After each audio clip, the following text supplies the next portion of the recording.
What is everyone fetishizing killing children? I genuinely don't understand it. So Carson, we have gotten another trailer. I think it's technically our first full trailer for our first Marvel project of the year, Wonderman. I know you just finished watching it again.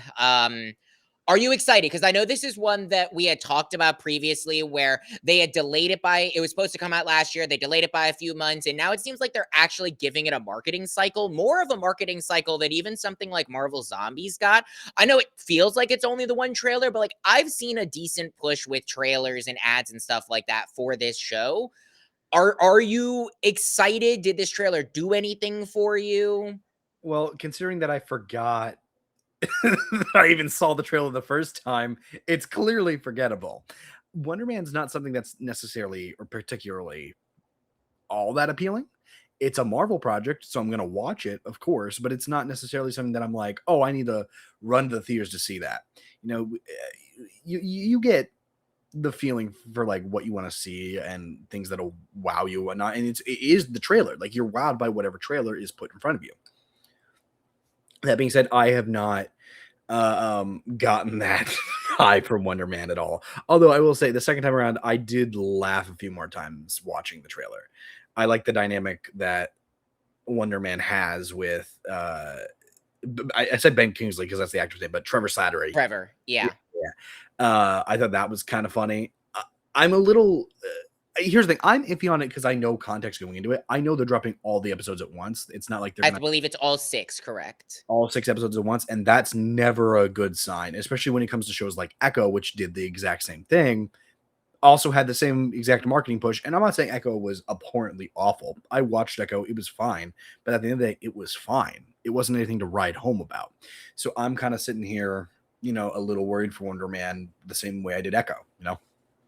Yeah, I think the one thing that I'm just kind of like, I don't know if I'm confused by or if I'm intrigued by, and I guess that is a problem, is Trevor. Like, I get it. He's an actor. It makes total sense for him to be in the Wonder Man story. But especially after where we saw him in Shang-Chi, which is his first appearance since Iron Man, what was it, Iron Man 3, Iron Man 2, whatever Iron Man it was. Yeah, that sounds about right.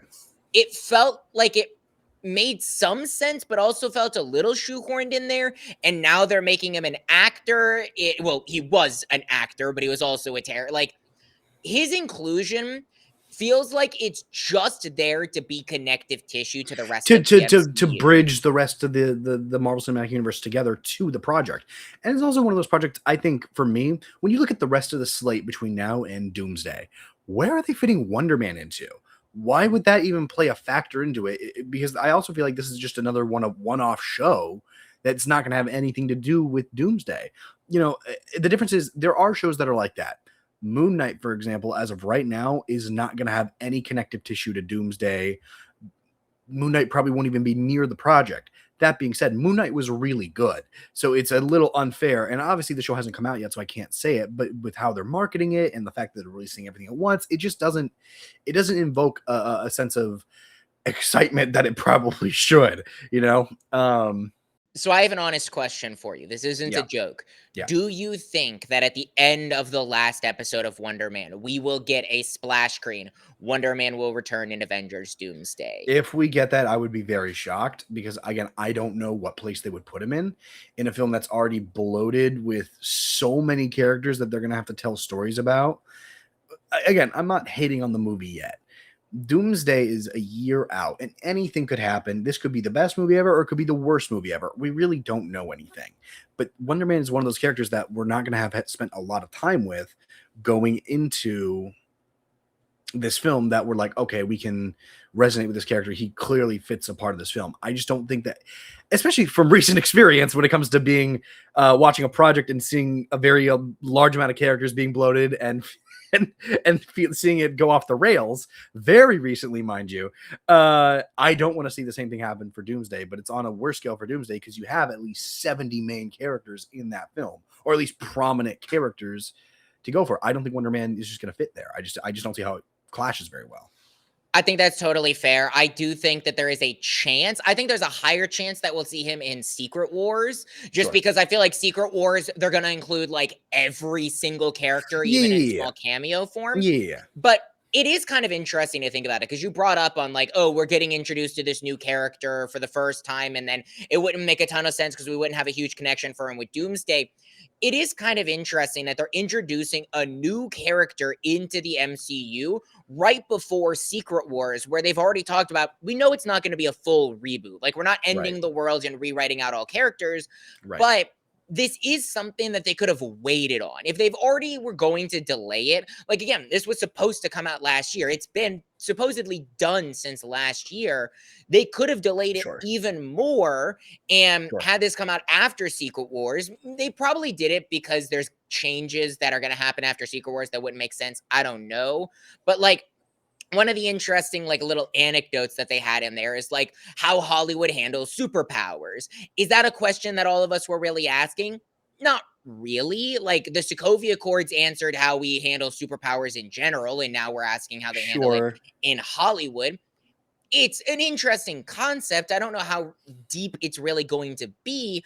I think that if they go deeper into the social commentary of Hollywood in general, I don't feel like they're gonna give us the story that people want because it's Hollywood execs writing a story that might be anti-Hollywood execs. Those never end up going as Yeah. far as they should and Yeah. give you the actual impact that it feels like it should be giving you.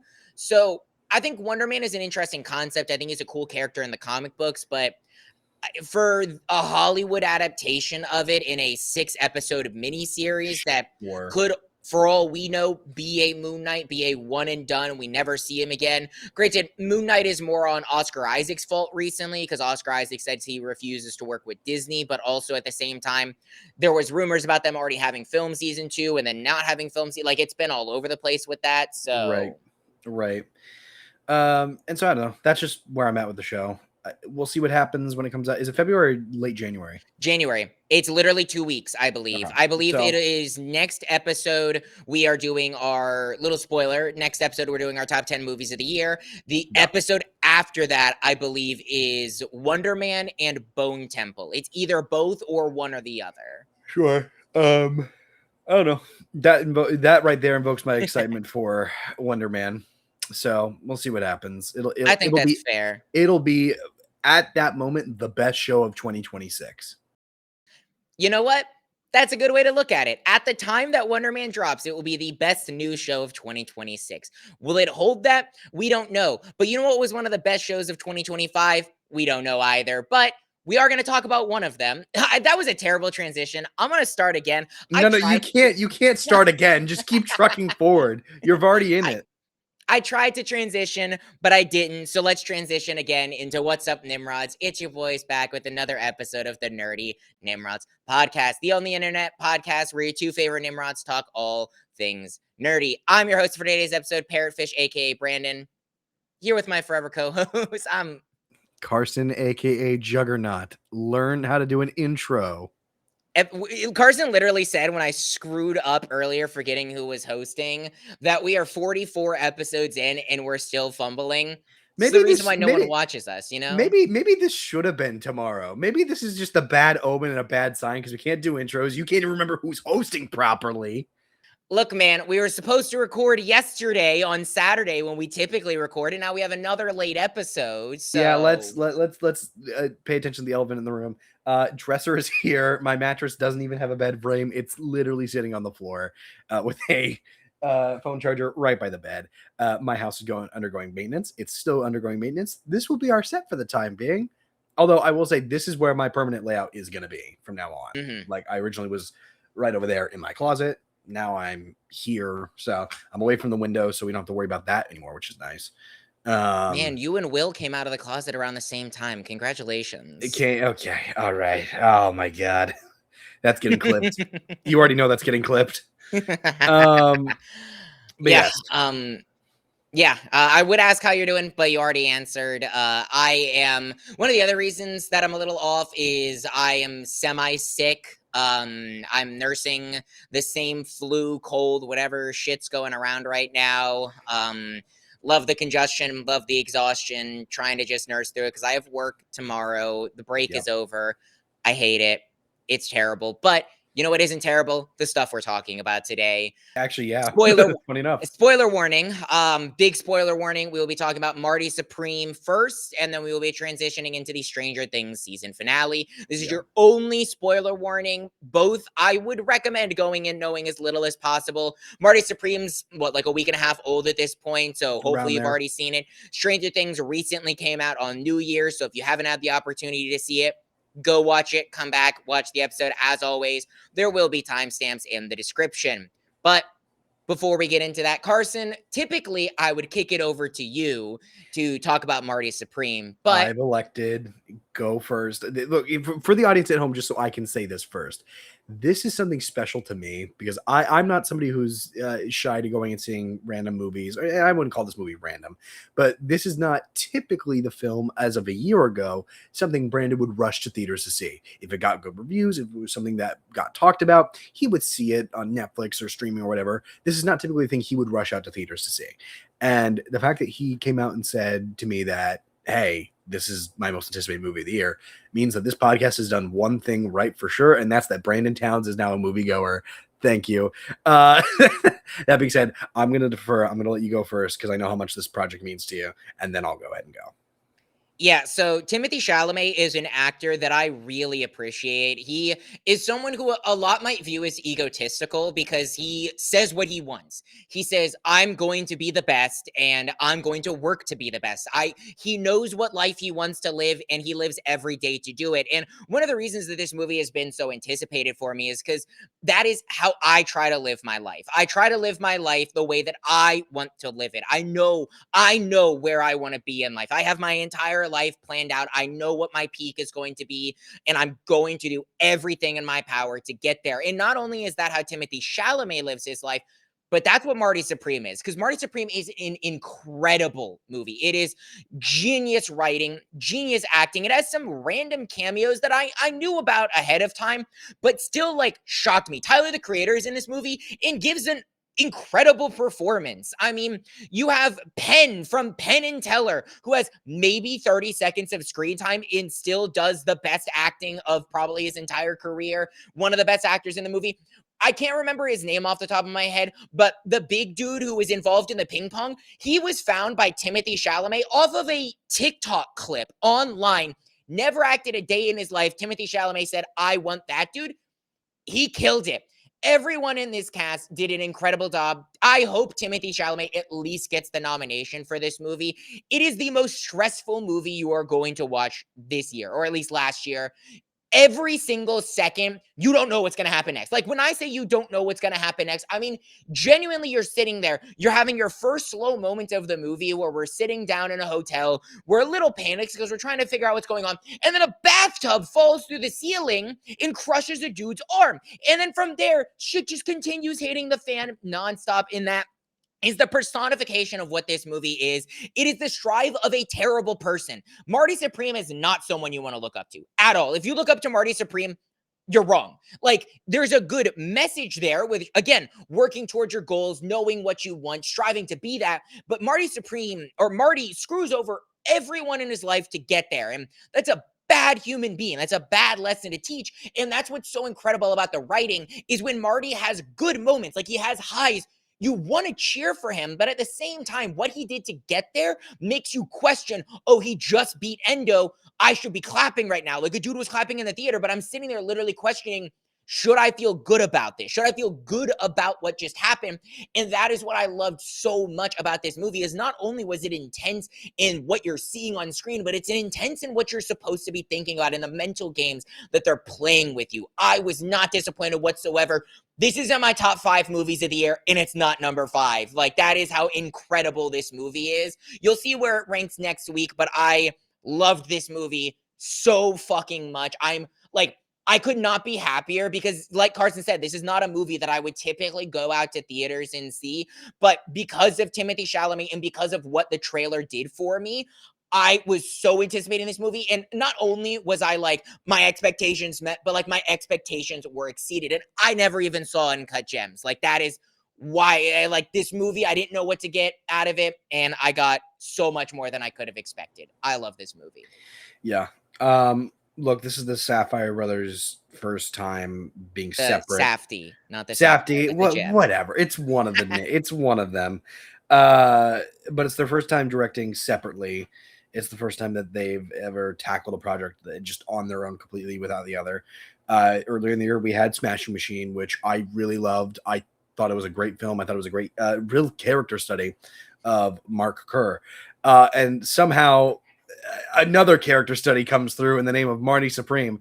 This is not, yeah, this isn't just another film. This is a character study, but this is also like, this is a character study that's right up my alley. You know, as a fan who's loved shows like Dexter, The Sopranos, honestly, even Breaking Bad to a certain extent, this kind of goes along with. It's watching the story of watching a man refuse to change, and he gives moments of just like glimpses of like goodness, but then he goes right back to being a complete asshole. And it's a movie about a man who's egotistical, arrogant.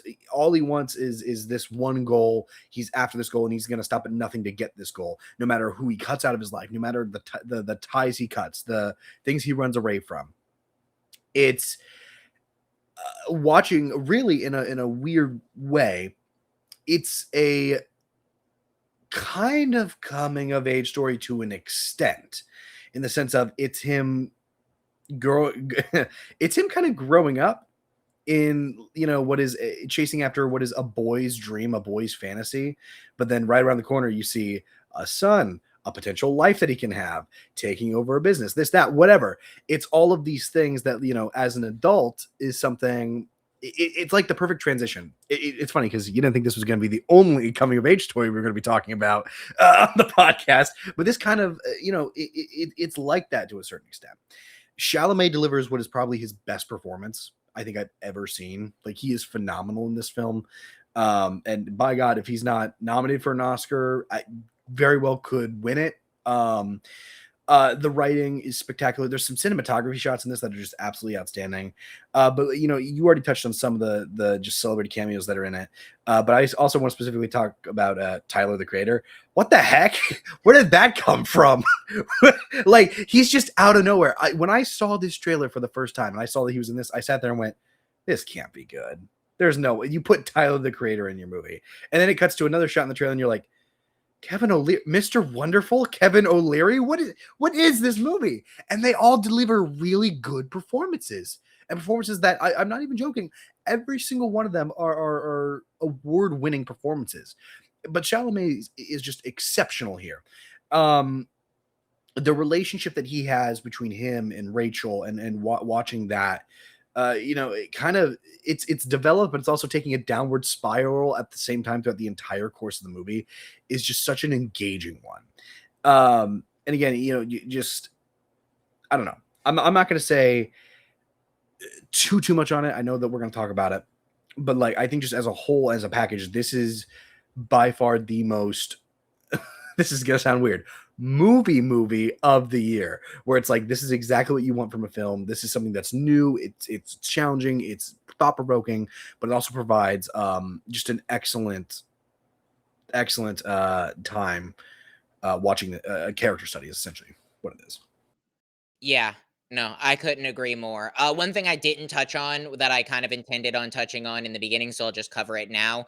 This movie, because of how fast paced it was and intense it was, it never really. It is going to sound weird, but I'll explain. It never really allowed me to feel the emotions as they were happening. It was moving so quickly, and there were so many big things happening, so many emotional things happening, that even in the biggest moment at the end of the movie where Marty is finally like accepting his fate as a father, like, I was expecting to sit there and cry, but I wasn't. And I was like, is this like a bad sign? Like, this is a bad movie. And then the second the credits started rolling, tears started rolling down my eyes. Like, I literally did not feel any emotion watching the movie. Like, I've never been so locked into a movie in my entire life. Like, there was no, like, it was a packed theater, but like, I didn't Yeah. notice the audience around me. I only felt like I was living in this movie.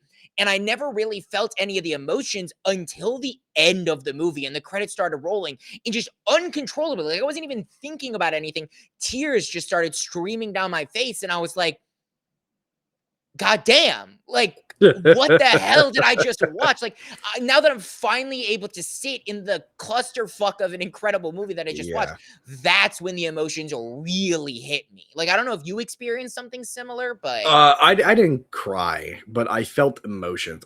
I don't typically cry during projects, which is going to be very ironic when we talk about a project that is also in this episode. Uh, I don't cry all that often in projects. It takes a lot for me to cry. But I felt the emotions and everything they were trying to convey in the film. I felt. I think with a film like this, it's hard for some people specifically to feel emotions. I'm glad you did, but it's hard in this film because some people want to look at it as a very emotional moment, but it's also as a reckoning. Kind of like a thing for him, like, hey, this is the path you could have chosen. And I think the reason why it's so depressing in the end is it's technically, yeah, it's a hopeful ending. Like, hopefully he'll do this, he'll change, he'll go towards this. But the movie doesn't show you that. It shows you his triumph and then immediately shows you the other life he could have had, because the whole life, it's like there's two paths in front of him. Does he choose going after his dream of becoming the best, becoming, for lack of a better term, Marty Supreme? Does he go after being this incredible ping pong champion, beating this rival of his that means so much to him?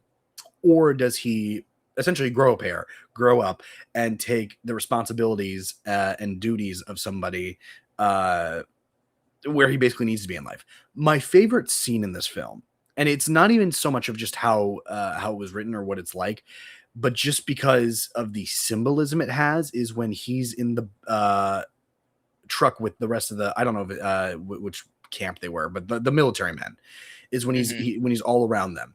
He's hanging around all of these boys who are there for a sense of duty, and they're literally there. There's no better word than a sense of duty, and he's actively running away from that. They're there out of responsibility, out of a sense of duty, and he's actively running away from that. And the symbolism and the parallels of that, especially once it clicked in my head, I went, that's genius. I love that they chose to take it in that direction, because you're watching him go on this journey, but it also shows you throughout the entire thing of, like, hey, this is where you could be, and this is infinitely the better person, the better choice you could make, but you're actively not choosing it. And I'm going to pull an example here, something like The Sopranos, and spoilers for that if you haven't seen that. I also know that I want you to watch that, and this kind of gives away the plot for it. The whole point of the show is you're watching Tony refuse to change as a human being. He's somebody who sleeps around, does what he wants, takes what he wants. It's not just another crime show. It's a literal character study. And so here it's kind of the same thing. Obviously, The Sopranos, in my opinion, is always going to be way better, but that's also a complete whole ass TV show for 6 seasons versus a 2.5 hour movie. But still, it evokes the same themes. And you're watching this man refuse to change. And at the very end, it shows you, like, hey, this is what you could have had. And then you just go, you choose the other path. It's a depressing ending. So I guess, yeah, roping it back to kind of what you were saying, yes, it tries to leave you on a hopeful ending, but it's also like, some people are going to sit there and go, hey, he got exactly what he deserved in the moment. Like that, the entire film had basically built up to that one shot, that one moment, because you're watching his reckoning unfold. Because Marty has offered so many opportunities for so out. many. Oh my god. At every turn, someone hands him a bone and says, "This is your out. Run the shoe store. Take this deal with Kevin O'Leary. Throw this match in, and you'll get into the finals. And you'll make a bunch of money." Every single turn, he's offered an out. Here's a diamond necklace. Here's a role in this thing. Every single chance he gets, you think, oh, he's finally been offered the out. He's going to change. He's going to be better. And no, he throws it away. And I don't want to say this is my favorite scene, but it is, I think, the scene that personifies who Marty is as a person the best. And it's also a scene that I think a lot of people are going to misunderstand because of how weird it is. Sure. And that is the honey scene. The honey scene is a very uncomfortable, weird scene. You're sitting there watching this scene and you're like, what the fuck am I watching? But if you peel back the layers of the honey scene and understand why the scene is there, it is a really, like, genius way of storytelling, because Marty is really excited to tell Kevin O'Leary's, have this story be told, because in Marty's eyes, it's funny. it's this hilarious thing. Oh, haha, he's getting licked by a bunch of dudes. This is stupid. He's degrading himself. This is below him.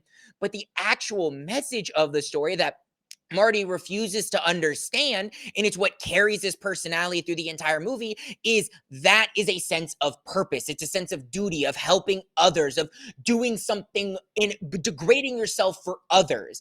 And that comes full circle towards the end when he then has to degrade himself for someone else in order to get Yeah. it's something for himself. So it's still him degrading for himself, but it kind of comes full circle in that moment where he's laughing and making fun at his friend, and he's finding this fun story funny because it seems like it's stupid and it's ridiculous, and why would you ever let a bunch of men lick you? But the actual message behind the story is a sense of purpose that Marty will never be able to understand, at least in his Right. current form. Well, and especially because like the whole movie's, it's not just that he's chasing after his goal. He's chasing kind of again after his pride. And Yeah. he finds a version of it, the small version of the world that 2 days later is going to completely forget about him. Sure, he got that back. But again, he's standing there in the hospital watching what is, it's heavily hinted at, it probably is probably his child that he's never really going to grow up with, understand. I mean, it Oh, it's is absolutely his child. I mean, did you not it watch the sperm scene in the beginning of the movie it with the sex it scene? yes, it Like, is it is 100. It is 100% his child. They never clarify it officially, but it is like it's really hard to.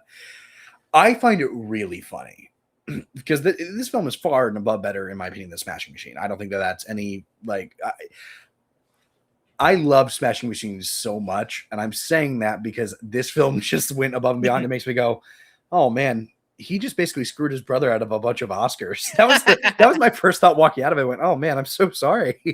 See, I'm I enjoyed Smashing Machine, but I was always lower on it than you were. I thought it was really yeah. good, but, like, it definitely did not reach the highs of Marty Supreme, but you're also looking at 2 different types of a Two character different study. types of characters, in both character studies and both, funny enough, in a sports genre, but two very Correct. different, honestly, even styles of film too, to a certain extent. Even though they've worked together and they basically clashed with their same styles, um, I think that Gwyneth Paltrow was not in this movie as much as I thought she was going to be. Did you? Did you?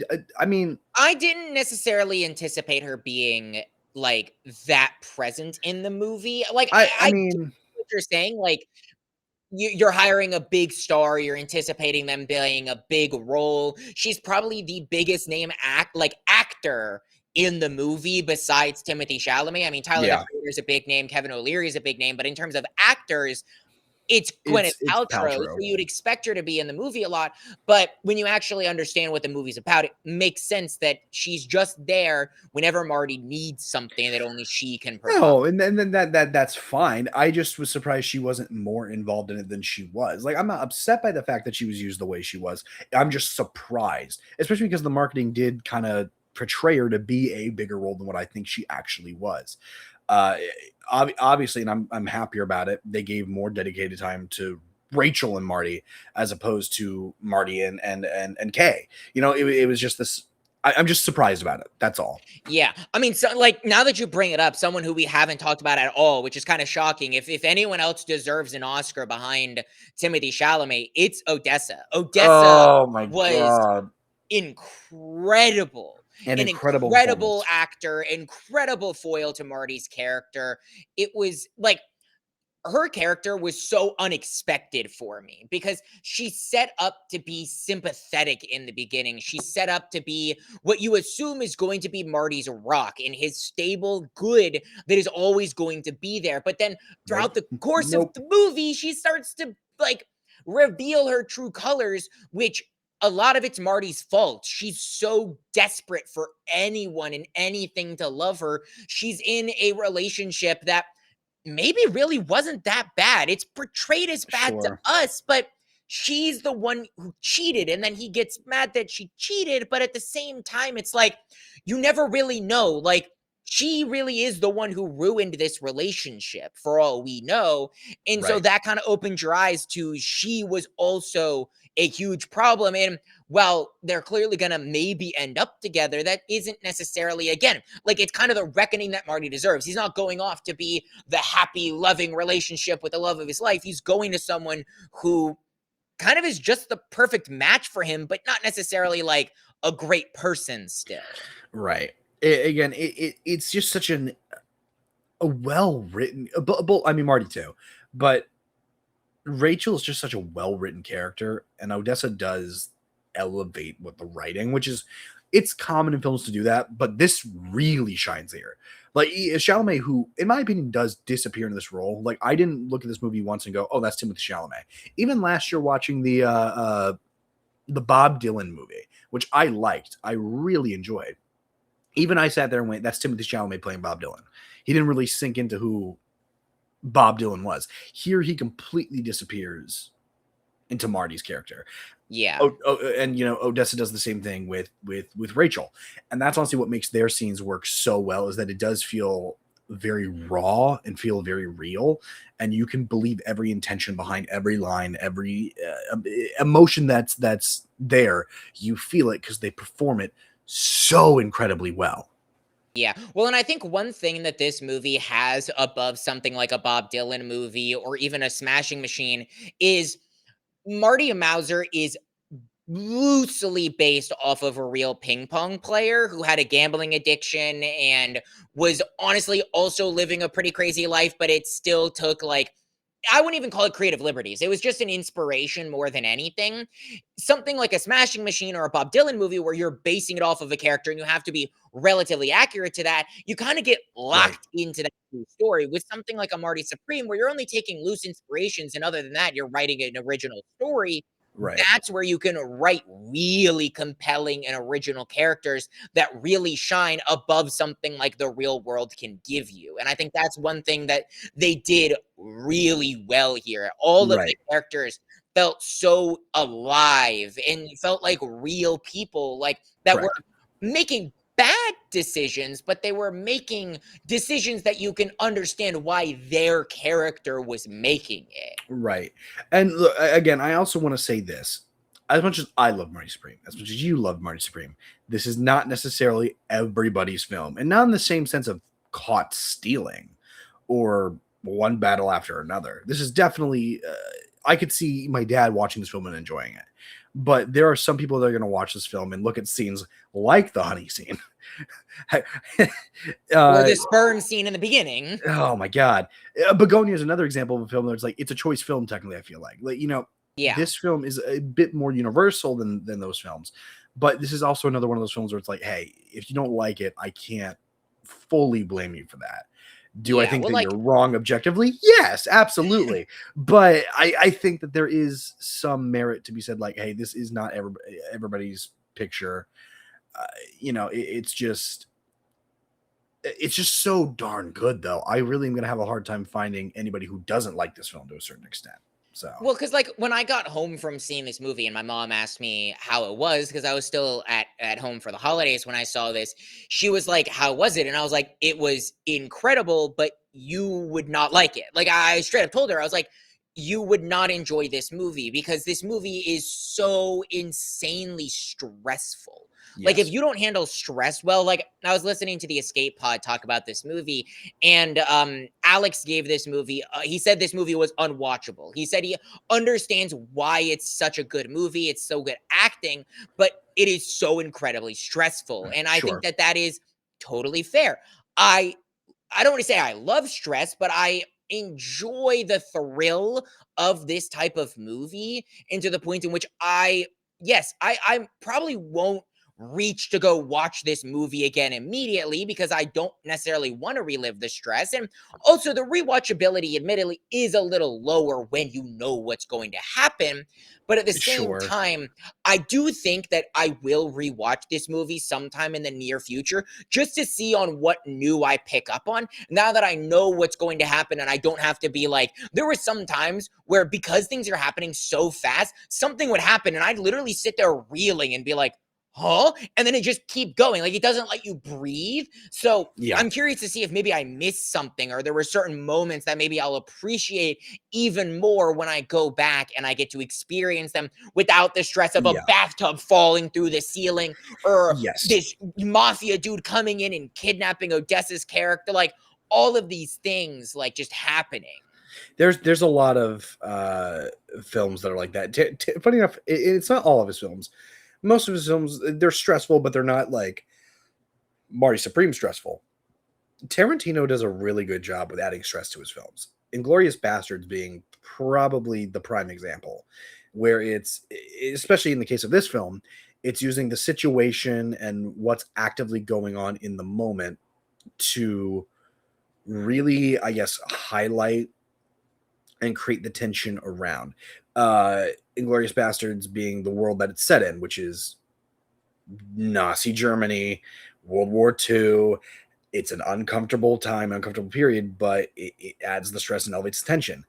And I think here it's, you're watching Marty again. I'm like a broken record when I say this, but you're watching Marty refuse to change as a person, and he's actively chasing towards his goal, and that makes it stressful. And then you see every single one of the, I don't want to call it weird scenes, because it's not necessarily weird. Like, for a film like this, it makes sense, but the scenes that I guess could be a bit more out there for some people also adds a layer of tension to it. Hateful Eight, which is one of Quentin Tarantino's, I don't know if it's more beloved or hated. I think it's like middle of the road for some people. Hateful Eight has a lot of scenes like that, where that literally movie is literally just a few people sitting in a cabin, pretty much doing absolutely nothing the entire movie but talking, and the tensions within, like, okay, who poisoned the coffee, who is trying to free this person who's going to face a hanging in the morning. But you have a story in between about some guy sucking off Samuel L. Jackson in the snow during the Civil War. It's weird, it's kooky, but it adds tension and stakes to the film. I'm pointing all that out to say Marty Supreme is very similar in that regard. And so I think that not everybody's going to like this film. That being said, I think it should be a film that should be experienced at least by a few people. One thing that I've discovering as this year has been the most amount of movies I've ever seen in a single year. That's a lie. Probably as a kid, I watched a ton of movies, like Barbie movies and stuff as a kid. But like the most like out there movies for me, one thing I'm realizing is I love movies that are willing to go there and further. Like movies that are willing to have a sperm swimming into an egg scene, a bunch of dudes licking honey off of someone, Timothy Right. Chalamet getting leaned over. And by the way, when he was getting spanked, I watched the interview afterwards. They offered him He a spank refused a ass, butt and double. he refused the butt double. He wanted to be spanked. He literally said, and I quote, "I want my ass to be immortalized." That right there tells you everything you need to know about Timothy Chalamet. But movies that are willing to go there, and that's why Timothy Chalamet is going to be an actor that I'm going to watch everything he does. Like, Oh yeah. whether you think he's the best actor of all time or not, I think is irrelevant. I think he is someone who needs to be watched closely because he's going to do incredible things. He's been compared with like the new Leonardo DiCaprio, and I think that's a pretty apt It's it's comparison. it's it's it's it's a pretty good comparison. Yeah, he has his movies like Dune, which are your big blockbuster, insane movies. And then he has his Marty Supremes where he's allowed to be more creative with his acting. He played a lot more of a role in the creation of the character, which allowed him to live the character a lot more. I mean, he learned ping pong to be in this movie, or at least I think I heard somewhere where he was decent at ping pong, but then he took lessons and got even better. And yeah. Right. Yeah. Um yeah, he poured blood, sweat, and tears into this film, and it shows. And Yeah. again, I like, at the very least, nominate him for the Oscar. I would be shocked if he wasn't, but come on, what are we doing? Nominate him for the Oscar. Make sure he gets at least some recognition for this, because It's gonna be a pretty competitive year, but I'd be shocked if he didn't get nominated. I also feel like just the past few years specifically, he has been nominated, but he's gotten snubbed a ton of times, even though he has been nominated. Um, and so I just Well, and that's I what's hope he really gets it. hard is I love Marty Supreme. I don't know who I'd give the Oscar to though. Like I love Timothy Chalamet in this movie, and I'd love to sit here and say give Timothy Chalamet the movie because or the Oscar because this is his best performance. Like I think it is, and he should be rewarded for that. But there were also a lot of really good I about to performances say this that year. Like that's what makes this really difficult. Is I would be shocked if at least one person from The Long Walk wasn't nominated. I'd be yeah. shocked if Leonardo DiCaprio didn't get nominated for One Battle After Another. I, There I are would- other movies that we didn't see this year. Like I heard Train Dreams is a Netflix movie that did really well that people are saying is going to get an Oscar nom. Like I would be surprised if I Sean Penn doesn't get nominated. yeah. Well, I'm I mean, talking lead actor no, because Sean well, Penn I wouldn't count as a lead actor. He was definitely he supporting. might be supporting. I don't know. It just depends on how they put it. Brad Pitt. I wouldn't be surprised if Brad Pitt for F1 didn't get nominated. True. Yeah, he did an incredible job with that movie. I'd say it's one of my favorite roles of his. So yeah, it's gonna be a really hard year at the Oscars, but like this is Timothy Chalamet's magnum opus. Like I think here's the only reason why I'd say maybe he won't win is because I think this well, I know this is Timothy Chalamet's best performance now, but I don't think it's his best performance ever. It's debatable. Like I think this movie's so what I mean fresh to like he actually determine that, but Yeah, I'm just saying, I think he's going to have better. Like, what this showed me is he can act. Like, he right. can act really well. And that tells me that even if he doesn't win the Oscar now, he's going to work even harder and bring home. Like, I don't know how you can get better than this for Timothy Chalamet, but I feel like he's going to prove it to us and to give us performances that are Sure. even better than this one if he doesn't win the Oscar. And even if he does, I don't think he's going to like hang up his coat and be like, "Oh, I won the Oscar, calling it a day." Like, no, Right. but Right. I don't know. I think there's a ton of people this year who could get nominated. I think for Marty Supreme specifically though, and honestly, you can keep talking. I know you. I want you to keep talking. This kind of wrap up my like thoughts about it as a whole. This is a this is an inspiring film. It's an inspiring character study. It's a film that most films should honestly strive to be. Dialogue, cinematography, just performances all around. All of it's so well done, and it really does put some films this year that we saw that were like, oh, that's pretty bad. It puts a lot of films to shame because this is a film that came from one of two people who usually do things together. So now that they're separate and putting on some pretty banger films, I mean, this film is just, it's up there and it's one of the yeah. best of the year. I don't know. It's still, again, it's too fresh for me to determine whether or not I think this might be one of the best of of so far of like the 2020s, just in like the past 10 years. I don't know. I would have to think about that a bit longer. But for me, this is a film that everybody, even if it's not your cup of tea, should see at least once. Yeah, I think one other thing that we didn't touch on all that much before I Sure. give like my wrapped up thoughts is the score is incredible. Oh, The yeah. score Oh of my this gosh. movie is gonna get nominated. It's going to. It It'll has to win. be nominated. It'll Like, you win. think it'll win? I think it'll win. I think Yeah. that I loved the score that One Battle After Another had and Long Walk had, but I feel like there's just a lot more recognizable, a lot more I don't know, there's just something about this score that beats out the other two really phenomenal films this year that I'm like, okay, yeah, this is totally gonna Yeah. I don't know. That's just where I'm at with that. It's one of those things where like I was actively thinking while I was watching this movie, wow, this score is incredible. Like I'm actively sitting there going, oh, they just hit that note so damn well at the right moment. It ups the Yes. intensity. It also makes you feel uneasy. And then the second it starts to lure you into comfort and the music gets slower and you're like, okay. It picks right back up again. The score in this movie is almost a character unto itself. It literally feels like a thing. Like sometimes scores get lost. It feels like background music to a TikTok where you don't even realize that there's music playing. Like, no, you know that there's music playing because of how it enhances your experience watching. Yeah. I'll also say, like, I think that as much as I want this film to win, there are still some examples out there where I'm like, okay, that could easily win just because the type of film that it is. Superman being one, that score could still technically beat it out. And honestly, even Fantastic Four to a certain extent could probably beat it out. I don't think it's as good as Superman's. I still think Marty Supreme is better, but there's a chance just based on the type of film that it is and the type of score that it is, it probably I could. think those Superman and Fantastic Four had a huge disadvantage though because they're superhero movies, and superhero movies historically get snubbed at stuff like the Oscars. Yes. Yes, I agree. So like, yeah, I don't know. I just wanted to bring that up, just because like that was something that like I knew the acting was going to be good, or at least I hoped. I knew the story was going to be interesting, or at least I hoped. But the thing that like genuinely caught me off guard, other than like how incredible Tyler the Creator's performance was, where I'm sitting there being like, Right.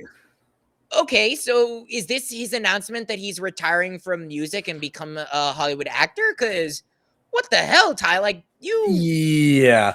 It's tried like here. where Like, where did that come from, you know?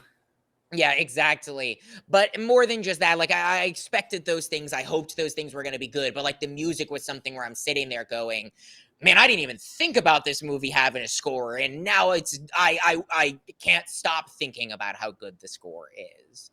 But overall, you called this movie inspirational, and I think that's a very funny term because there's a lot of controversy online about this movie. There's the people who love this movie, who understand what this movie is supposed to be. It's not a inspirational movie, it is a cautionary tale. And there's the Yeah. controversy of people who are like, oh, if you view this as inspirational, this is a problem and you're a bad person, you should never strive to be Marty. I agree, you should never strive to be Marty. However, there are things that I do think are inspirational about working towards your goals, about striving to be the best. Those are things that, again, are my life's Right. motto. I know where I want to be. I know I want to be maybe not the best like Marty does, but there are things I want to be really damn good at. There are things I really want to have in life, and I'm willing to do a lot to get there. I'm not as Sure. far as Marty, but I still feel like there is a bit of inspiration that you can and should take away from this movie. Timothée Chalamet kills it. All the actors in this movie kill it. Odessa, I hope you get the nomination. I hope you win. Honestly, I really do. If anyone wins a supporting actor role, I hope it's Odessa. Kevin O'Leary was hilarious because he literally just played himself, but that doesn't always mean you're gonna give a good performance. Like, there's a difference between, oh, just be yourself and acting, and he acted really well. So credit where credit's due there. And overall, for being my most anticipated movie of the year, I was so happy. Like, I genuinely got like tears running down my face when this movie ended. And then I got in the car and just cried the whole way home because I was so genuinely happy. Like, one, I was feeling the emotions of the movie, but I was so happy about not only this movie living up to my expectations, but like exceeding them. So, yeah. Right. Right. But Um talking about things living up to expectations, there's something that is, did it live up to expectations? Did it not? The internet is it's in a spiral right now. It is unbelievable to me, a lot of the stuff going around right now, and I'm going to touch on that when I get into my review, but yeah. I don't get to go first. No, you Carson don't. gets to go first to talk about the wrap up of 9 years. 9 years, Carson, 9 of years, 5 Stranger seasons. Things. Yep. Yeah. Look, okay. So again, I've been no secret to saying I liked Volume 2. I didn't think it was the most perfect thing ever. It had its flaws, but I enjoyed everything he gave with it. I just thought it was a bunch of scenes that were kind of put in the wrong order, but I enjoyed what Volume 2 gave us. I enjoyed what Volume 1 gave us. I thought that there was a lot to take from it, but again, it wasn't a perfect volume. The finale is just another version of that where it's like, I liked what it gave us, but it wasn't perfect. And it wasn't something that I thought that, I was like, oh, okay, it's fine. It's whatever. I'm going to answer some controversy because I already know what you were going to talk about. Is this the greatest ending to a TV show ever? No. Is this the most abominable ending to a TV show ever? Absolutely not. This is a very safe finale, and I say that in a positive way.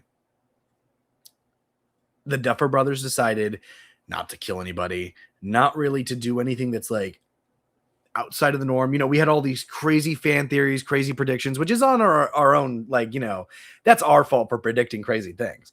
But instead of going this direction, they just took the straight and narrow path, which isn't a bad thing. It's fine. But what you're left with is just something that's okay and fine. For the first half of the episode, The second part of this finale is about as perfect of a ending as the show could have ever given us. It was emotional, it was heartfelt, it had some of the best scenes and dialogue that the show has ever given us. It was perfect. The first half was a little rough, and I think it's just because it was, I mean, it was just a straight narrow line through. It didn't really feel like the Mind Flayer was that much of a threat. It didn't really feel at the end of the day like Vecna was much of a threat, just because of how quickly it was to defeat him. Did I personally care all that much about it? Not necessarily, because the at the end of the day, I enjoyed what they gave us, and I acknowledge that there was definitely a lot of something better they could have given us, but I certainly was not sitting there fuming like, oh, this is the worst thing ever. You know, I've seen shows like Game of Thrones and Breaking Bad and Dexter all the way through. Two of those shows have had horrible endings, one of which had a fantastic ending. Not every show ends perfectly. And the Duffer Brothers also know it's not going to be easy to appease everybody. You're going to make mistakes. And especially for a finale of a show that a lot of people love and a show that I've grown up with over the past 10 years. But why'd you take it so safe? Why just derail a little bit? Give us something else. Again, the final hour, it was just so perfect. And I loved seeing all the characters together. I loved seeing the final shots. I loved seeing where every character ended up. And I'm glad that everybody, for the most part, got a happy ending, I think, except for Mike. But it did leave me sitting there with some questions and some plot holes that are obviously there. It also did leave me with this thing of like, oh, that was the finale. Okay, it wasn't anything super special, but I certainly don't hate it. You know, in a year's time when I go to rewatch Stranger Things, I'm going to rewatch the whole thing. And I'm going to sit here and go, it really isn't horrible. It's not great, but it didn't derail anything. And I think that's where people are getting lost. People are getting so mad and upset about the fact of, oh, they didn't do this right, and that makes it 100% horrible. It doesn't. It really doesn't. Even the first hour still had good writing. Like, the dialogue was good. Even the CGI was perfectly fine. Like, everything they had in that final episode was fine. It just wasn't exceptional until that second half came in. And so that's kind of where I'm at. An okay finale for an otherwise really, really strong show. So yeah, that's where I'm at with it. Okay. So I have a lot to say. I know. I'm going to ask for complete and utter silence, like we typically give each other for these, but I don't want you to chime in with any yas. I don't want you to agree with me. I don't want you to disagree with me, because I'm about to go off. I'm about to say a lot, and I'm going to try to keep it concise, and we're going to dig into a lot of these things more in depth, but I really just want to kind of just stream consciousness, brain fart a bunch of things out really quickly, because this is kind of all of what I've been thinking about after watching this, both from my own thoughts watching this, but admittedly also kind of some of the internet controversies that have been going on with this ending. So I think the Stranger Things finale is fantastic. I think the first hour is fantastic, and I think the second half is utter perfection. I think that a lot of the complaints are bogus. I think the complaints are utter bullshit. Why was the finale safe? Elle, whether you believe she's alive or not, it's up for interpretation, can never come back. That's not safe. She's literally gone. Mike doesn't have a happy ending. Did Steve die? No. Did you want Steve to die? Why? What is everyone fetishizing killing children? I genuinely don't understand it. Why was the Mind Flayer so easy to defeat? We just spent 2 seasons fighting the Mind Flayer. This wasn't a one final, like, this was the final fight, but this is the culmination of 2 seasons of fighting the Mind Flayer. Was it Marvel slop? No, I thought it was a really good ending that we've been building to. We've been strengthening ourselves. I never expected a 2-hour-long fight against the Mind Flayer, nor did I want a 2-hour fight against the Mind Flayer. I think, oh, why was this character not here? Why was this character not there? Irrelevant. The characters that needed endings were wrapped up, and they were wrapped up beautifully. They were very emotional endings. Some of the jokes in there were really funny. I think this is some of the best writing of not only this season, but of the whole show as a whole. Is it a perfect ending of Stranger Things? No, I don't think any ending will ever be perfect just because of expectations and things like that.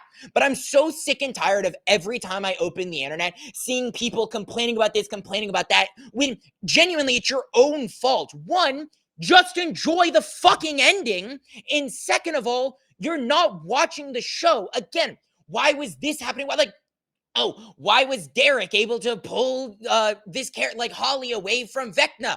Because Vecna didn't want to go into the thing, so he was weaker, so he was more apprehensive. That's why Derek was able to pull it. Like, all of these things are spelled out for you. I do think the Duffer Brothers are kind of yapping a little more than they should be and maybe opening up their own plot holes in post-show interviews that I really do wish they didn't do, because a lot of the explanations that I got out of the show are better than what the Duffer Brothers had. But that's also why, to me, and I know this is a personal thing, only thing that is canon is what's presented to you. What the writers say after the show, you can take it as canon or you can take it as not.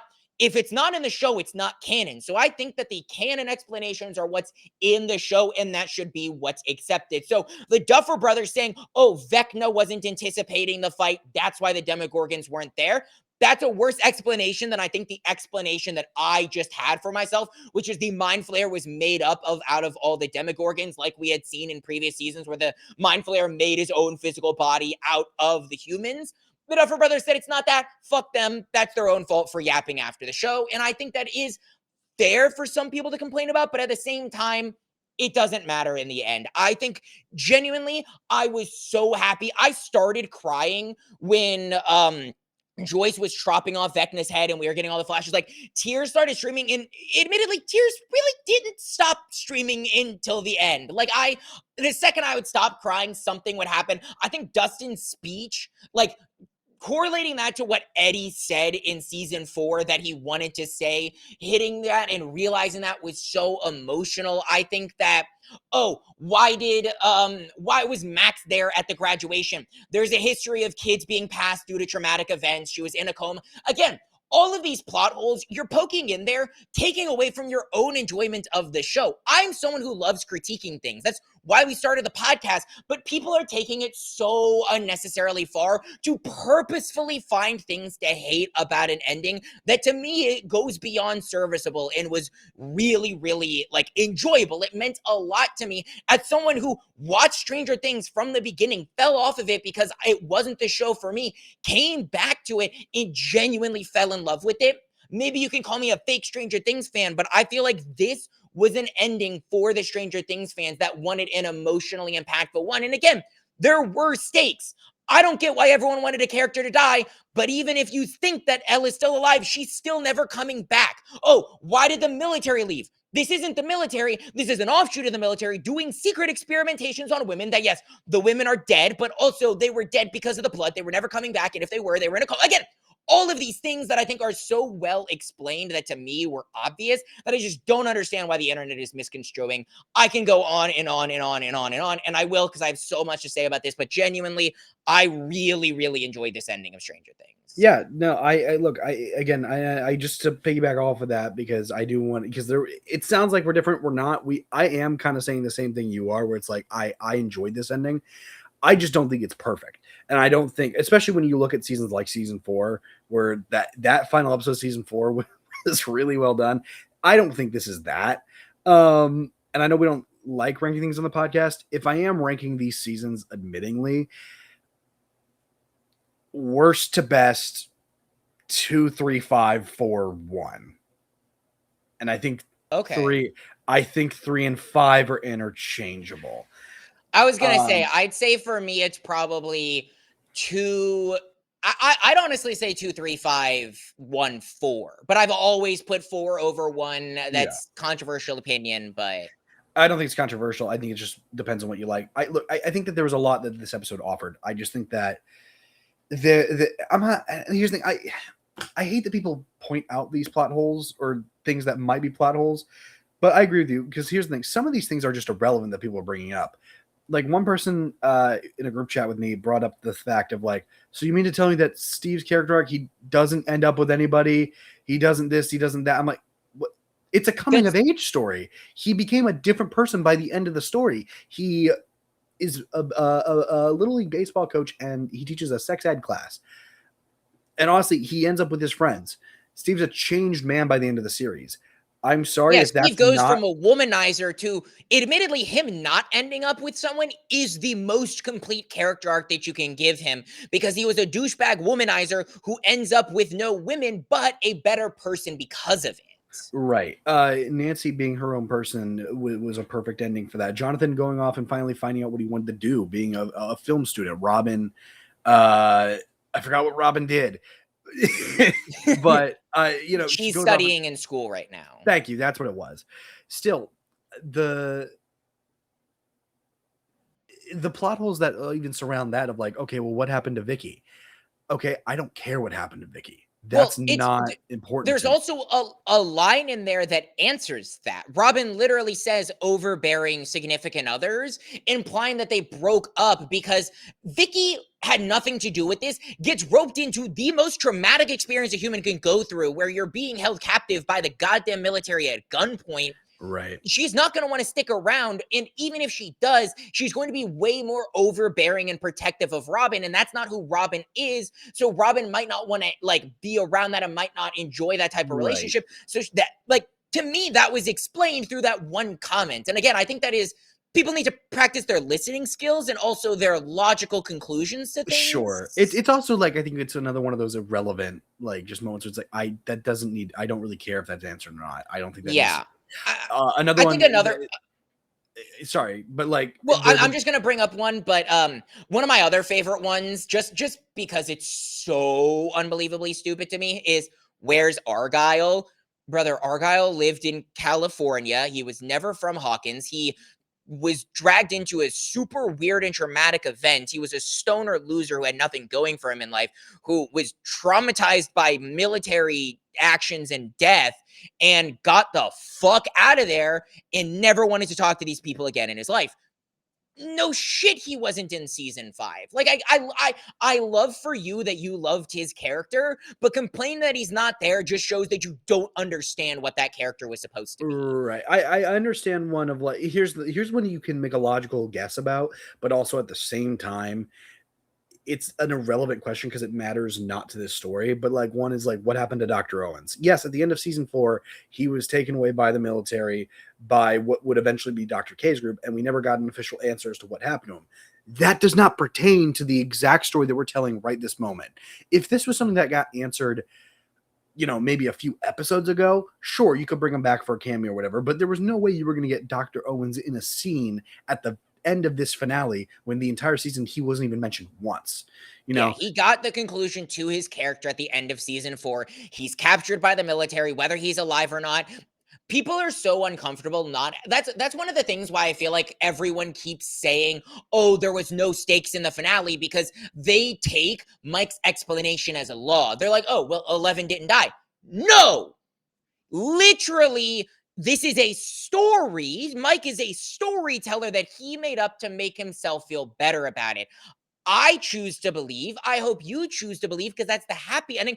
But at the same time, at We the don't end of the know. day, this is We're a never going to know. story. It is up for interpretation. The same Right. could be said about Dr. Owen's ending. And people are so caught, like, they're not used to choose your own adventure stories, which is why, like, I love Stranger Things, and I'm so happy that it got to the audience that it got to. But Stranger Things was always about nerds and outcasts. And it started to reach an audience of people who weren't nerds and outcasts. This is a story Sure. based on D&D, the definition of choose your adventure role play. So someone like me who's played D&D before, someone like you who's played D&D before, we're used to these either open-ended or choose your own Right. adventure styles of storytelling. The general public who want everything spoon-fed to them and aren't used to having to think critically about their shows are going to have bigger problems with events like that, where we don't know what happened to Dr. Owens, but I'm glad because I don't want to sit here and know the ending of every single little tidbit of everything, because Dr. Owens got the end of his story. He got captured by the military. Maybe he's dead. Maybe he's not. Who knows? Good. Yeah, the and here's the thing. The only one that I will say I do find that I'm like, okay, I do wish I kind of would have known the ending a little bit to that character, even if it was just like a write-off line.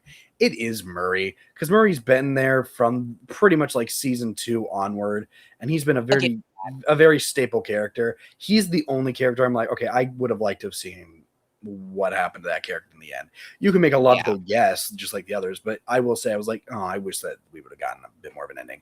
Another one that's kind of irrelevant is was Eddie cleared? Did he end up getting innocent? That's not the story they are telling in this finale. Yes, I would have loved to have gotten an answer on that. But that is not an important thing that has to get answered in the grand scheme of the story that they're telling you. Again, this is a coming of age story. The last hour is dedicated to these kids graduating high school and moving into adulthood, moving on into their life. And Eddie's in such a story realistic way, too. ended in season 4, and then the only semblance of Eddie's story that carried through was Dustin's relationship with Eddie. Right. It never mattered to Dustin what the rest of the world thought about Eddie because Eddie never cared. And again, I think that's kind of why we don't get a definitive answer is because Eddie wouldn't have cared. Eddie never cared about what other people thought about him. He never would have Right. cared if he got cleared or not. He was always an outcast. He always felt shoved away. So the fact that we don't get a definitive answer is the most Eddie answer ever. It's we don't know if he got cleared or not because that doesn't matter because it wouldn't have mattered to Eddie. Right. Yeah. And again, I keep having to readjust. I'm so close to my camera right now. I have no room to back up. Um yeah, Eddie's character basically ended in season 4. His presence and what he stands for lingers on into season 5, and it carries on to season 5. But it's not the center focus. It's not what drives the plot. They wrap up everything they set up in this season. They do wrap up nicely. This is a complaint about the episode, but this is also a complaint about the entire season. The military are a bunch of useless people. Holy crap! Every single one of them are just useless. Like in volume 2. We said together that, hey, they're useless and they can't really do anything, but they gave them some motive. It doesn't really change how I feel about them. They're still a bunch of just cannon fodders waiting to be cannon foddered. But I mean, I think someone talked about this online in a way that put it in perspective to me because I talked about, I can't remember if it was I think it was volume 1 where I really talked about it, where I agreed. I was like, I don't like Dr. K. She kind of feels unnecessary. The military feels useless. But someone put it in a way where it's like, we have to remember that this is taking heavy, heavy inspiration from 80s movies. If you look back at 80s movies and military presence in 80s movies, yes. they were always bumbling idiots. They were No, always the and butt of the joke. They were right. always like not supposed. The Mind Flayer in Vecna is the big bad. And actually, beyond that, the big bad isn't even the Mind Flayer in Vecna. It's these kids growing up and accepting themselves. That's the big bad character full circle moment of this, even more than defeating Vecna. It's the journey that they go on and the people that they become after Yes. defeating Vecna. Yes. So the military not being somewhere who's coming in and blam, and, oh, why did Nancy not face any backlash for all the people that she popped? First of all, why do you give a fuck? And second of all, I'm going to go back to what I said earlier. The military just killed a bunch of pregnant women. They don't want anyone knowing about this. And they're like, oh, well, why didn't they just capture? If all of these characters go missing suddenly, it's going to be a pretty big story on top of all the other pregnant women that went missing. The military at this point, with Elle dead and the upside down clothes, they have to cut their losses. They have nothing else to gain from these people. Right. So in order to, there was a time skip. Logically, again, choose your own adventure. But to me, the military would have made a deal and been like, hey, we know you did a bunch of bad stuff. We also did a bunch of bad stuff that we don't really want people knowing about. We won't put you in jail if you don't say shit about this to the media. We both go our happy ways. Like that's Look, and that's, but at the end of the day, I think where people get lost in translation, and I kind of agree a little bit, at least, because you can pay it off with like a singular line that's just in passing. I think people, they're a little upset that the Duffer Brothers left too much up for interpretation. I'm not upset by it because I have an imagination and I can imagine what happened. But I do get, especially with something like the military, it's one of those things where it's like that might have been too much left up to interpretation. You should have at least paid it off with a single line of we made a deal, whatever. I don't know, anything like that. Yeah. I think but I'll give you that. I'll give you that. I'm not that upset about it because I I'm not think that, either. again, I can use my imagination. That's actively what it's not something where it's like, oh, I heard someone say, no. I was actively thinking that to myself as it was happening of like, Right. oh, it's pretty clear why the military went away and why all this didn't happen. But at the same time, could they have given us a single line? Would it have detracted from anything? No. Would it have added? Probably. So if I Yeah. were to lean on, do I want the line versus do I not want the line? Yes, I would have rather had the line than not had the line, but at the same time, oh well, I can put the pieces together myself. I'm not gonna harp in too much longer on plot holes just because I want to talk about some other stuff that happened. But like I think the only other negative that I have in this movie, it is technically a movie. I saw it in theaters. Yeah, we both. But I saw it for the first time in theaters. Carson watched it at home and yes, then watched it in theaters, which the I'll but talk the about after you talk about that. I'll talk about my cinema experience because it was something. well, and I can briefly touch on that now as I say this. One of the things I did hate was the Steve fake out death. My God.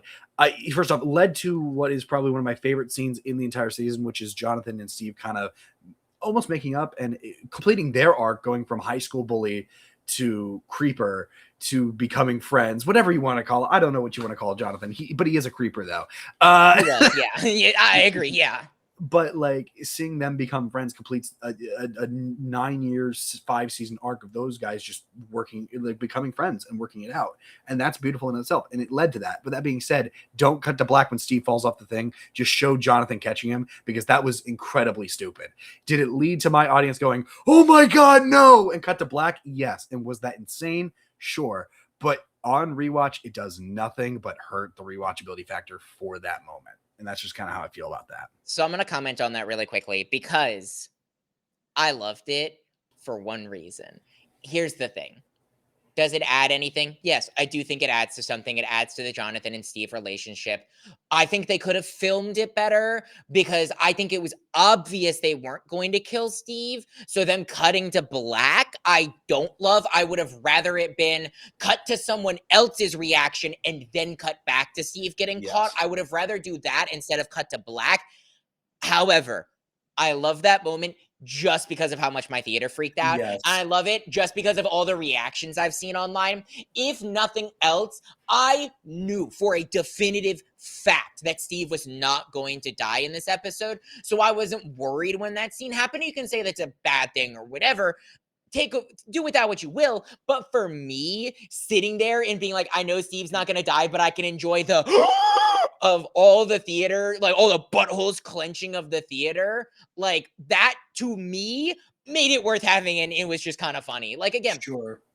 Can I have problems with it from a cinematic perspective, from a storytelling perspective?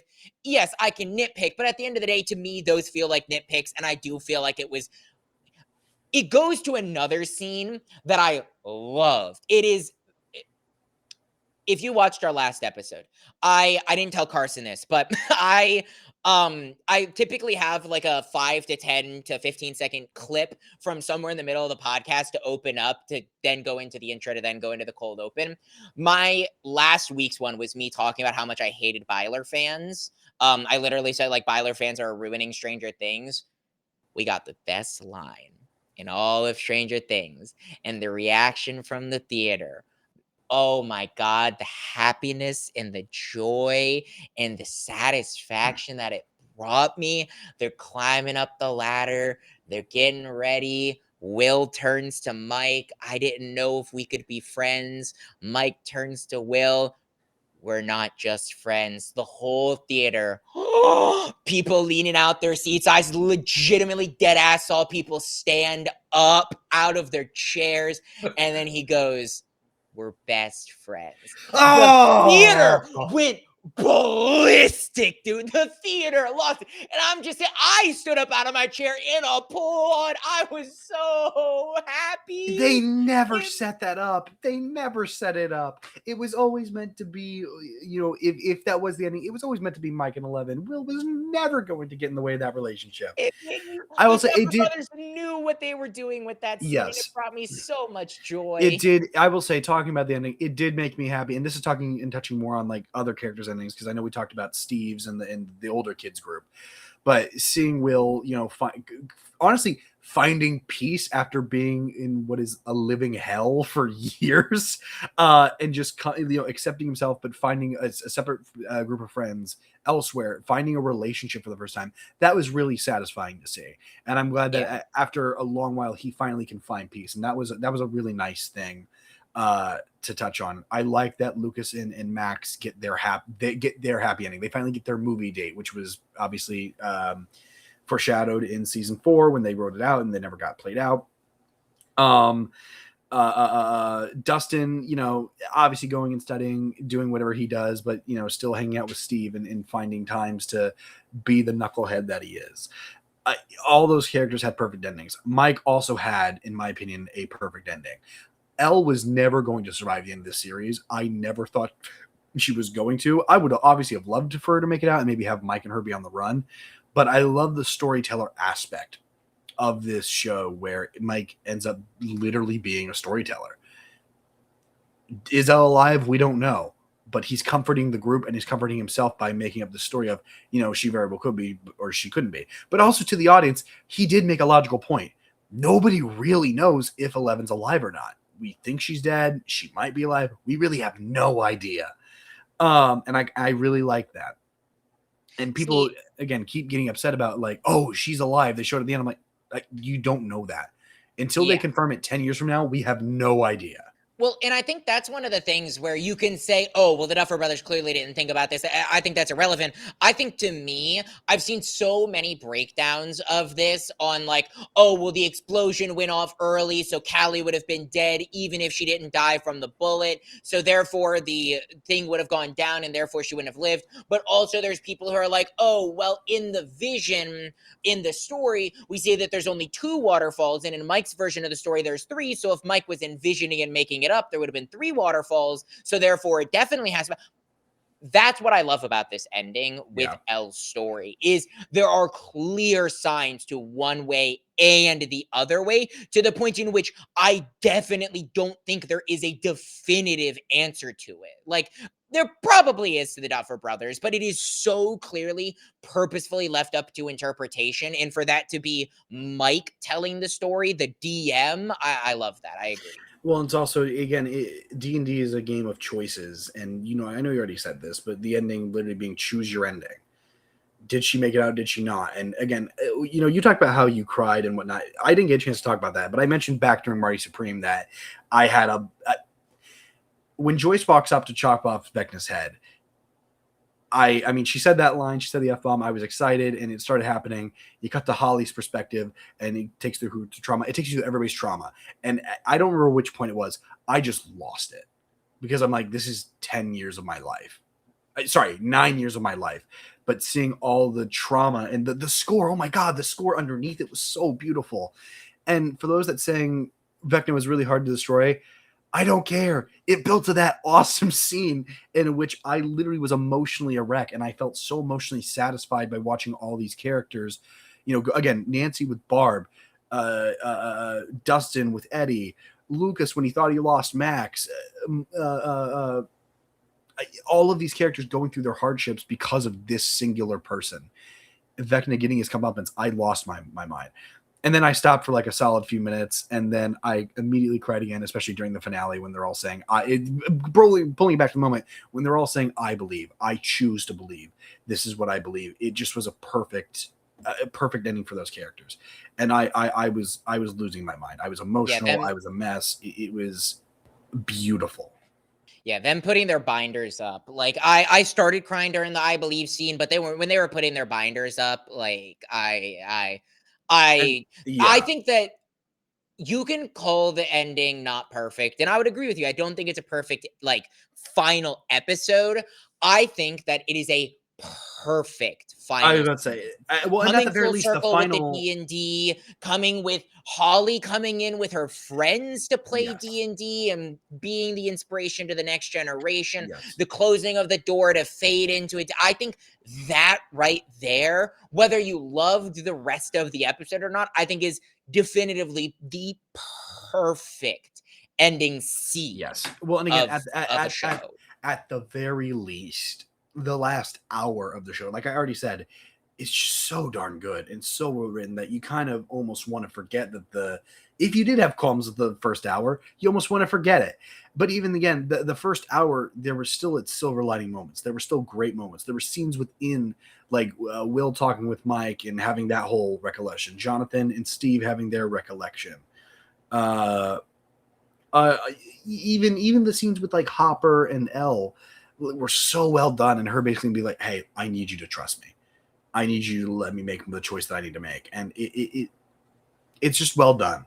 And there were so many like small details as well, where like, for instance, in the scene where Hopper thinks he shot Elle, which like I kind of lost my mind during, because like I legitimately wasn't sure if they were gonna go there or not. Like I sat there and I was like, oh my God, like I can't believe they just did this. And then he pulled him out, or he pulled her out, and she was okay. But in that scene, there was one little note, and it was when Hopper goes, and we've gotten the backstory of Hopper so many times, so I'd be surprised if people forgot, but it is heavily theorized that Hopper's first child died due to medical problems that were caused due to chemicals that he was introduced to in Vietnam, when he fought in Vietnam. And when Vecna is trying to play mind games with him, not only is he showing his dying daughter, all of those barrels that appear are Agent Orange, the Right. pesticide that is theorized that Hopper was introduced to, that was then giving medical problems, and the reason for. So, like, Vecna going in and manipulating his mind in the perfect way, I think was just such a, like, I think those sequences for me on why I think this is a fantastic ending is just there was a lot of detail that you can pick up on in those moments. I agree. Look, I could go on for forever about this finale. I've said what I've disliked. I've said what I really liked, and the majority of this episode I do really like. I'm saying this. This is not a perfect finale. I do think that there are better shows. Admittingly, I do think there are a few better shows on Netflix right now that Netflix has created. Ozark is one of them. Technically, Peaky Blinders is one of them, even though that's more of a BBC property. It technically counts. I think that they are objectively better shows. But Stranger Things is up there. I think it's a show that everybody can watch and everybody can enjoy. I think that there's a lot of heart and a lot of character. And again, for somebody who's watched the show for 9 years, day one, episode one, day one, is this not the same as season one? Yes. Does that kind of make it a letdown? To a certain extent, sure. But the course of the show changed, the tone changed, everything about the show changed throughout time. So I was never expecting a finale that was to season one as it should have been to the show that they set up. And to the show and to the season they were having and to what they set up, questions being answered, questions not being answered, I don't care. It was as close to perfect as it can be. However, I do acknowledge it is not the greatest finale. And in my opinion, it does take the straight and narrow path to an ending, as opposed to maybe taking a couple different routes to get there and, you know, taking a twist. Well, and I think a lot of that really comes down to it is the fans' fault. Like, again, I know I've talked about it before about like why are people fetishizing the killing of kids? Like, why are people so desperate for them to like kill kids? Like, I don't understand that. But like, what in any of the 4 seasons of Stranger Things made you think that a main character was going to die? They've never done that before. The only characters the most main character that they killed was Eddie, and Eddie was introduced and killed.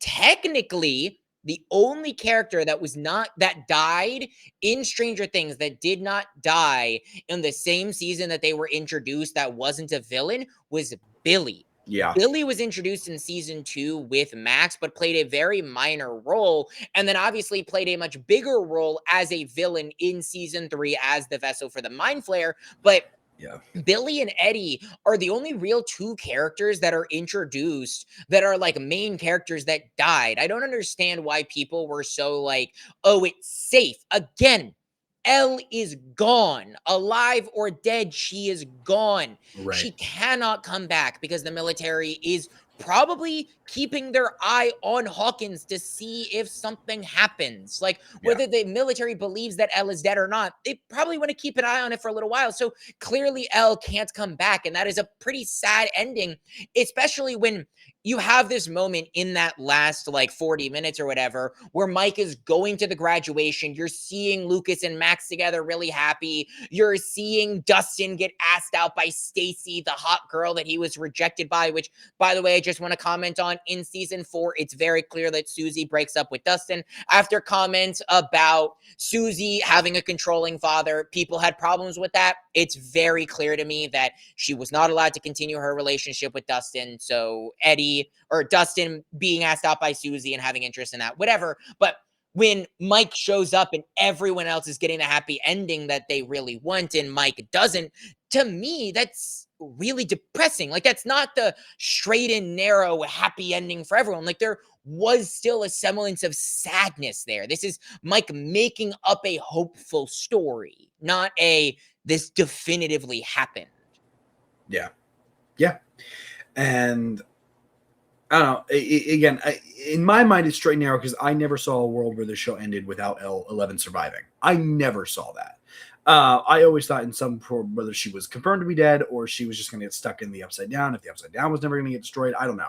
I didn't fully predict what was going to happen, but I knew some way somehow that's how it was going to end. So for me, it was a straight and narrow line. But that's what I predicted, which is very different from what everybody else predicted. Well, and I think here's the thing is so like I think one of the reasons why like the choose your own adventure ending works so well for me is because I really did not want 11 to die. And I think that is personified not just because oh I love 11 and 11's lovable or whatever, like yeah, I love 11 and she's a really good character, but it's personified by the speech that Hopper gives her in all the trauma that was one of my favorite moments of the whole show where Hopper is standing there giving this speech to Elle basically, and it's so sad looking back where you can tell looking back at the moment that nothing Hopper can say is going to change Elle's mind. Like she's listening and she understands where he's coming from, but she's made her mind up. And that kind of makes that moment even more depressing because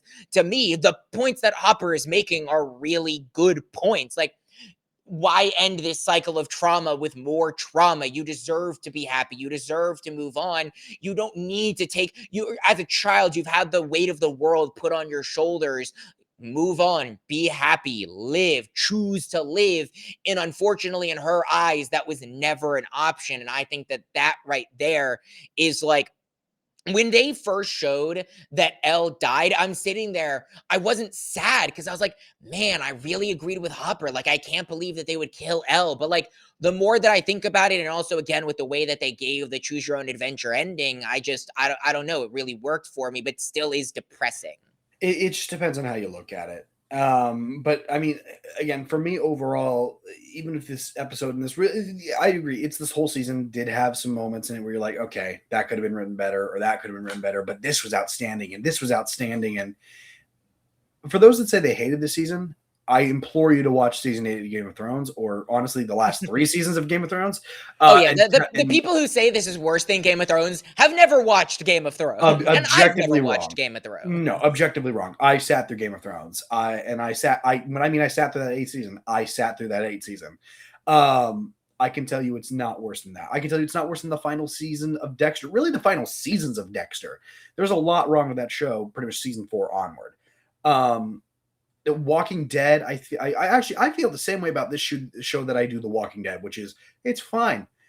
It didn't hurt me if something was wrong, but when it was really good, it was really good, and I enjoyed my time watching it. And that's where I'm going. Like I enjoy my time watching this, and especially when I do again rewatch this in a year. And I say a year when it's going to be like 4 weeks. I'm going to rewatch the whole thing. I'm going to enjoy my time watching it because it's just a darn appealing, good, fun 80s themed show. Good time, good show. That's basically the best way to say it. I want to talk a little bit more because I love this finale. But again, back to the seeing this in theaters. Can you guess? Because I wonder if it's the same for you. What was the biggest pop in your theater? Like, what was the biggest everyone went ballistic moment for you? Do you remember? Because I do. I got one for Murray throwing the C4. Okay, that was a pretty big moment. Yeah, that was a big one that got a big Steve pop. moment and things like that. Oh yeah, I mean, as far as like terror and fear, that was probably it. I would say the biggest pop as far as like big moments, it was Joyce dropping the F-bomb and cutting off Vecna's head. At least in my theater was. I'm sure there's probably a moment that you're trying to think about specifically, but that's at least what. I'm not joking when I say this. Like, there were big reactions and big emotional reactions to a lot of things. The moment that legitimately got the biggest pop out of my theater was when Derek told Vecna to suck his fat one. The theater went But, like, I'm pretty sure I saw popcorn flying, like, Minecraft style when that Yeah, happened. yeah, that was big. Everybody was dying laughing during that section. That was fun. Yeah. Also, Derek pulled Holly. Good on you. That Okay, was we don't know that. They're probably just friends. We don't know. We don't know. We don't know. they were sitting next to each other at graduation. Yeah, and we sit next to each other during a lot of times too. Do you think that means anything for us? Absolutely not. We're also 2 dudes who are straight like, what? Right, but I'm just giving the example. That's a terrible example. What do you mean? I don't know. I don't know. But Okay, are you a Tyler fan now? No, but yes, how'd you know this whole time? No, no, no, not at all. yeah, but I know you gotta get out of here because you gotta put your room together, and I know you've been trying to end this for a while. I don't know. I really enjoyed this ending. I feel like way more than Yeah. other people did No, I because did too. Yeah. no, and I know you did, but I just like it's so hard for me as someone who talks about things online to 0 people, 1 person, 5 people. Like I understand because we're not movie critics. Like, we don't get paid to do this. We're not professionals at this. We're just 2 dudes talking on the internet. And that's what a lot of people are doing right now. And that's why it's so hard for me to sit here and try to be on a high horse and be like, oh, well, everyone shouldn't be able to hop online and critique things. Like, I commented on a post about this that got, like, my comment got a lot of traction because I was like, it was Wafello interviewing people after his private screening of Stranger Things, and they were all very high on it. And I said something along the lines of like, now these are Stranger Things fans, like they understand what was good about this ending. And there were people who were responding to my comment where it was being like, are Stranger Things fans not allowed to critique things anymore? And that's where it's like, it's hard because to me, and people are going to disagree with me on this, there's a big difference between sitting here and having like the conversation that me and Carson are having, where like he'll be like, I wish that Murray got a conclusion. And I go, yeah, that's pretty fair. Or being like, oh, I wish the Vecna fight was longer. And I go, oh, I view it this way because the past 2 seasons have been building up to this. And that's why I don't have a big problem with it. Like, that's critiquing. What I'm seeing online right now is people who will go, why isn't Susie fighting Vecna in the finale? And it's like, brother, they broke up. If you paid attention to season 4, that's clearly why. Oh, why isn't Arya? Like all these like plot holes that people are complaining about. And that's not critiquing. You're trying to be a film critic without actually like understanding what that means. And that's where it's like, I can't sit on my high horse and say, don't talk about things on the internet, whether you get paid or not, because we talk about things on the internet and don't get paid. But it's also frustrating to see like millions of people, and in fact, Sure. the popular opinion be hating on something that isn't as poorly written as people are saying that it Right. is. Right. Yeah, and look, at the end of the day, this is actually the prime example, and something that's really funny because I wish we would have talked. I wish the finale came out before the new year, or at least we could have recorded before the new year, so I could say this, like, especially with a lot of films this year, people have opinions, and your Yeah. opinion is the correct answer.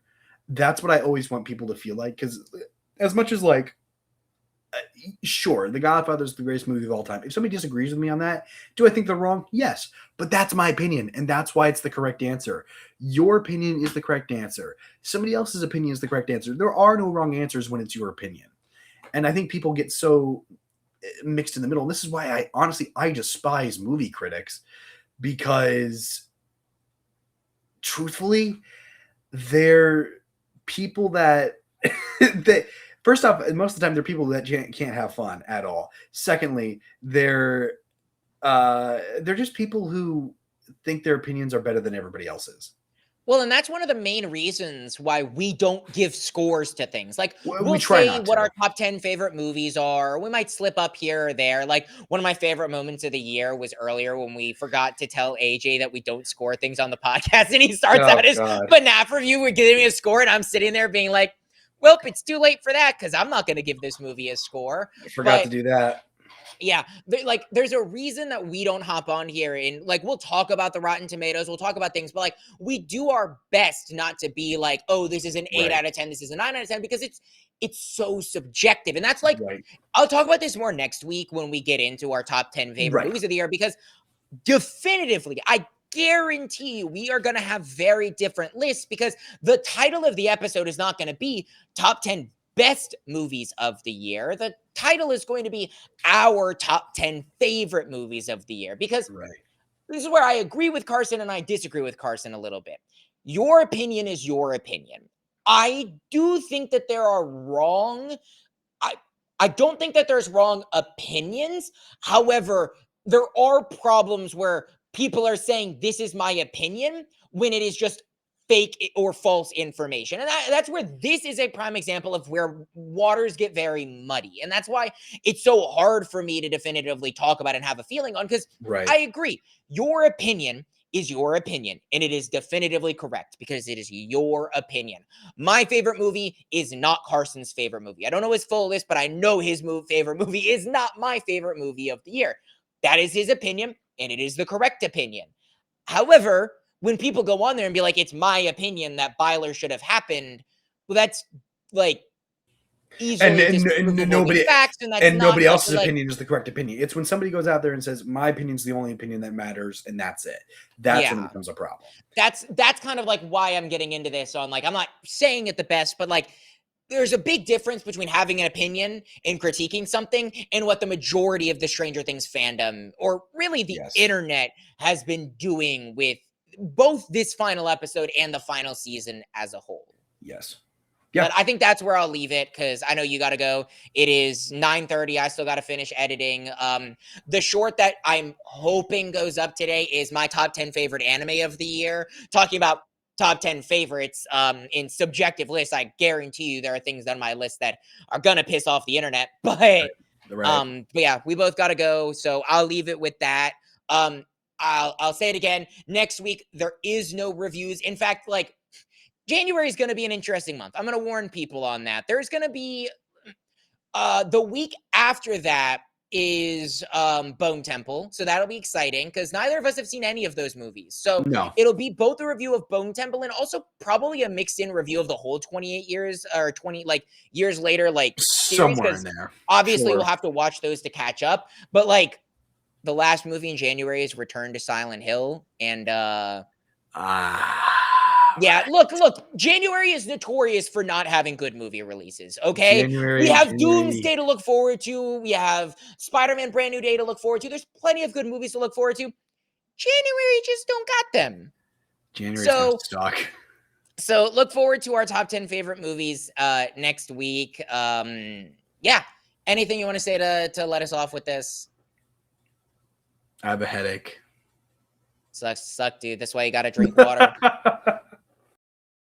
But with that being said, thank you guys so much for watching. Thank you guys so much for listening. This has been another episode of the Nerdy Nimrods podcast, the only podcast on the internet where your two favorite Nimrods talk all things nerdy. I have been your host for today's episode, Brandon, aka Parrotfish, with my forever co-host, Carson, aka Juggernaut.